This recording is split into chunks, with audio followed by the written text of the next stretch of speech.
Mag-unbox tayo, magto-troubleshoot at magpapalit ng mechanical timer ng isang lumang washing machine. Diyan na kayo.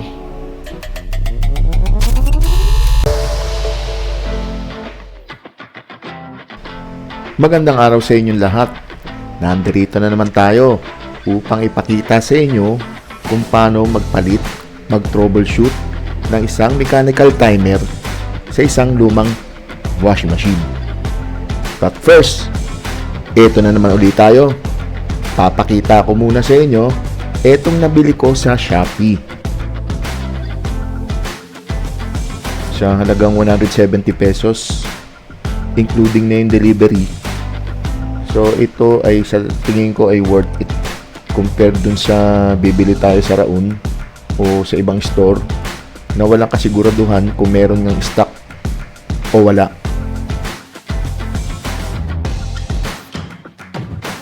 Yung risk na hindi siya compatible, kung dumating man siya, hindi naman ganong kasakit, kabigat kung sakasakali.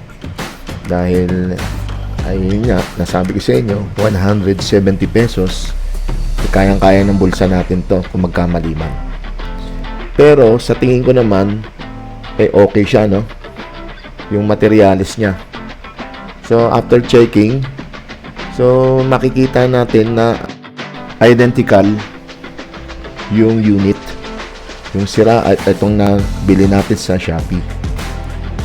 So, double check na lang natin kung yung functionality niya ay magsasatisfy doon sa required natin base sa nakalagay na existing na mechanical timer dito sa luma kong washing machine.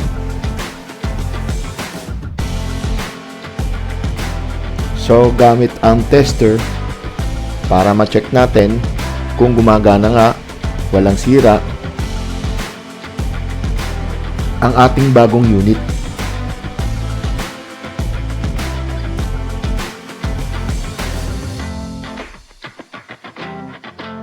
So, iset natin sa continuity check at checkin natin ang bawat paa ng ating mechanical timer.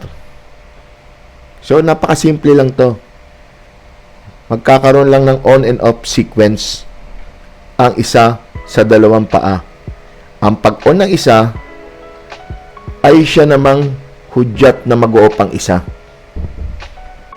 Ika nga ay alternate action sa pagitan ng dalawang paa.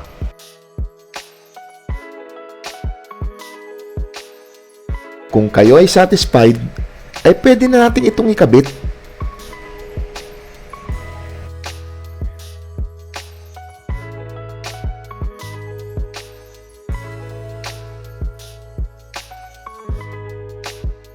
Alam nyo, ang maganda lang sa mga lumang washing machine, ay pag maintenance nito, napakadali lang. Madali lang i-access yung mga devices sa loob. Kung na-purchase natin sa Shopee, ay using 3 wires o 3 pins. So, napakadali lang nito. Pero ang problema natin, sa sobrang tagal na nakatenga itong washing machine, nakalimutan ko na rin kung ano ang nakakabit sa paa nito. So, madali lang yan. Unang-una natin gawin, i-switch muna natin o isaksak ang plug ng washing machine. Pangalawa, ay hanapin natin yung common wire. Yung common wire ay siyang pinanggagalingan ng kuryente sa Terminal 1 at Terminal 2 during switchover na mechanical timer.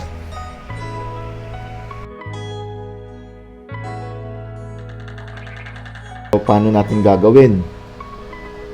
Pagpaparis-parisin natin ang mga kable at tingnan natin kung sino sa mga kable ang makakapag-start ng motor pag ginamper sa magkabilang paa, either clockwise o counterclockwise ang takbo nito. Kita natin tong hawak ko. Ito na yung masasabi nating common wire. So, tingnan natin kung saan ba natin ite-terminate ito o ikakabit.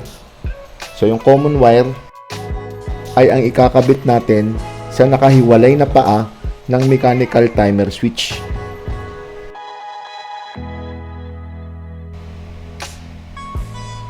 Yung the rest o yung dalawa nating naiiwan, pwede na nating ikabit kahit saan. Doon sa natitirang paa ng mechanical timer switch.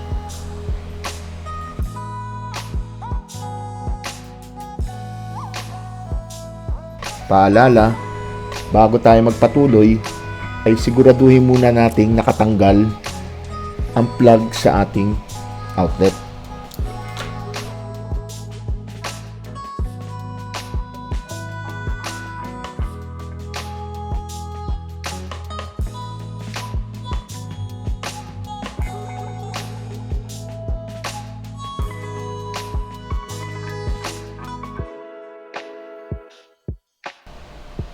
Final testing. O yan, pwede na nating ikabit. So gamit natin ang screwdriver, pasok na natin ito.